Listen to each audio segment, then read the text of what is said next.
I was born and raised in the Midwest, and I was raised on a farm. Great childhood, wonderful parents. Both of my parents are white. I had two siblings growing up who are, also white. I look like this.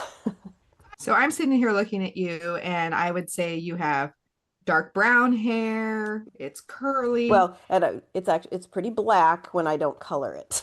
Okay, so black hair, Yeah. curly, brown Hmm. eyes. Yeah. How would you describe your skin color? Like a honey brown kind of a color. Why did you take a DNA test? Ugh, it's another good question. My dad, who raised me, passed away in 2014.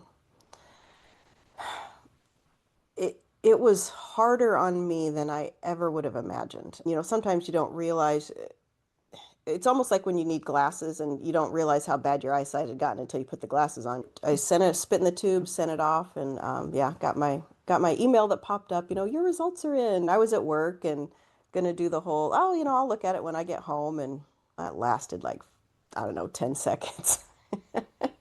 And I click on it. And what'd you see?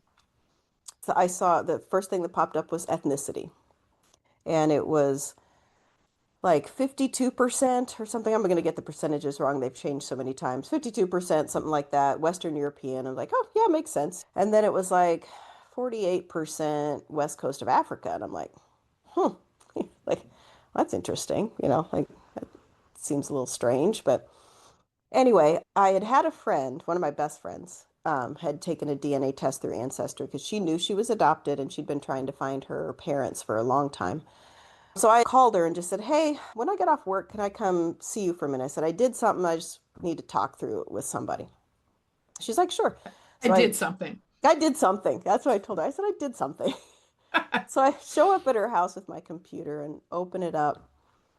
And I told her, I said, I took a DNA test. She's like, oh, okay. Like she just wasn't expecting that. And so I opened it up. I said, I got my results today. And she looks at it real quick. She's real quiet. And she looks at me. She's like, well, how are you feeling? And I'm like, about what? And she's like, you're half black. And I think it was finally hearing somebody say it out loud. And I was just, and that's the stupid thing. I'd already looked at it. And she says that, and I just sit there staring. I'm like, that can't be. What do you mean?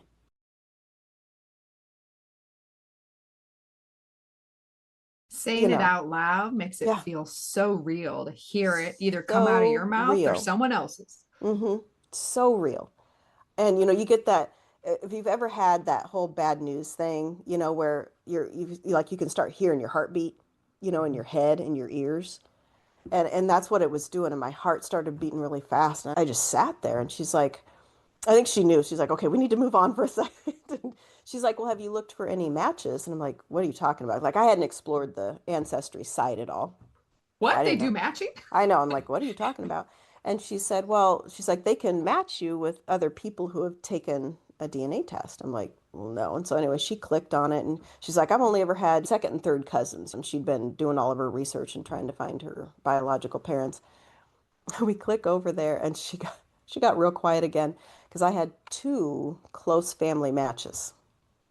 And she's And don't like, you love how Ancestry does that? Close family. close family. Yeah. And she's like, wow. She said, I've never had a match that close. And so the first man, there wasn't a picture with. The second one was a black man.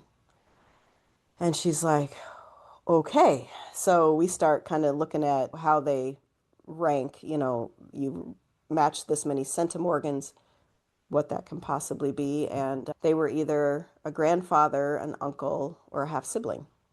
And clearly not old enough to be the one guy was not old enough to be a grandfather, and I didn't think he looked old enough to be my uncle. So I was pretty sure I was looking at a half sibling. There were in my top like four matches, there were three that had the same last name. And that name kind of rang a bell. I'm like, I don't know why I know this name, but I was trying to figure that out. And so then I told her, I said, listen, I've got to go home. I wanted to talk a little bit about joining this new family because a lot of us navigate having new Hmm. family, Hmm. but like you and I have another sort of layer. We all have different layers to these things. It's new family and it's a new culture. amplified. Yeah, amplified. I was extremely, again, fortunate and blessed because while there are three of my siblings that grew up kind of with him more, that he was in and out of their lives more and kind of there. They were still, they had relationship with him and they talked with him and, went out for, had Christmas and birthdays and still did stuff like that with him. They were a little, I think, uneasy at first because when I came along, I'm bringing along these other ancestry brothers, another brother, I'm like bringing people with me. So it You wasn't brought just a whole me. new family. I'm bringing the whole thing. So it was a lot for them at first, but they were extremely gracious and kind and welcoming. Unfortunately, because it was 2018, by the time we met in 2019, but then of course COVID hit. So we can't get together. So we had done a lot of we were doing Zoom chats with all of us. And it was great. And they allowed me to ask the stupid questions because I told them, I said, listen, this is going to sound stupid, but I said, you all have to teach me how to be black. I don't know how to be black. I'm like, I don't even know what that is. Do you just join? I mean, is there a club? Is there a membership card? What do I do? They Fill just out the died. membership card with your DNA test Yeah. results. I mean, it was just they died laughing. But again, I was so great, happy, and that they were so gracious to my stupidity. I'd be crying, and just like because I said it's thrown me. I'm like, I don't know. I'm like, what does this even mean? I mean, does it mean anything? Does it need to mean anything? Do I change how I dress, how I talk, how I act? I mean, what is it? Or is it just now that I know? So it's like I'm glad I've got 7 years of maturity under me now that I can just be like, okay, I'm good. I'm very proud. I'm not one or the other. I'm mixed and I love that. And I can be proud of both of my foundations. But yeah, they sent me this whole list of movies. They're like, if you are black, you have to have seen all of these movies. And I, of course, had seen none. Maybe Waiting to Exhale. I think that was on the list. And I love that movie. Things like Boys in the Hood, all of the Tyler Perry movies, which I had seen none. How Stella Got Her Groove Back, which I love. That's one of my favorites. Oh, But that's a great just movie. things like that. I mean, and there are others that they were like, okay, you have to black culture comedy, especially or dramas or whatever it was. So yeah, I've started going through some of the list and have seen some of them. But now you have 7 years of lived experience because you were talking about Hmm. that earlier when you went to college. I mean, part of the problem is when you're trying to enter a new culture, in addition to a new Hmm. family with these DNA surprises, we don't have the lived experience of that new Yeah, culture, which makes it feel even more alien and more like we don't belong. yeah. And I did get to that point where it was like I'm starting to be okay understanding, listen, this is my life because even as you're trying to navigate these new relationships, my new siblings are wonderful and I love them all, but the one that I can get along with the best, well, actually there's probably two because he grew up in Iowa and went to college there, so he kind of has been in the Midwest. But like my sibling that was like just 15 miles away, his mom was white, my mom was white. He lived in this little small town where nobody looked like him, and he's fairer skinned than I am. He did have some of the like discrimination and the remarks that people would make. He and I have a very similar background, so we can relate really, really easily. And my siblings I grew up with, obviously, I still can relate to. So even that is still like I've come to that point where I realize life is what it was. I grew up where I grew up with the experiences that I had, and the relationships that I'm building are built differently because they're new and they're starting when I'm 45. I know you live in a bigger town now. Can Hmm. I even say city, maybe? Yes. So, do you experience some of that cultural racism that you didn't experience in your small town?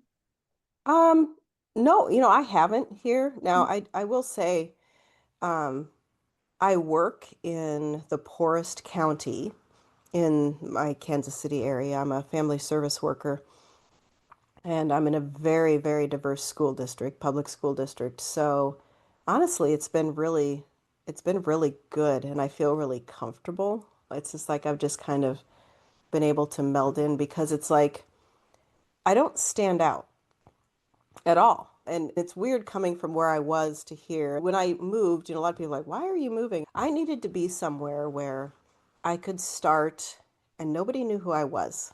There were no preconceived notions. I hope this doesn't come across as a big ego, but in my little town, remind you, 400 people, small, small town.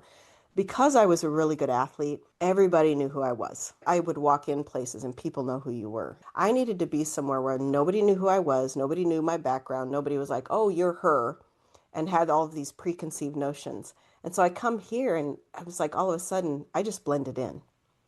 It was like I wasn't anybody special. I wasn't anybody. I wasn't even really. It didn't even feel like I was new. I have great coworkers, and I just kind of melted into this little community, and it felt just kind of normal. You found a space where you could build where you belong. Yeah, Yeah. and I can still go back home and feel really normal there too. But this has been really good.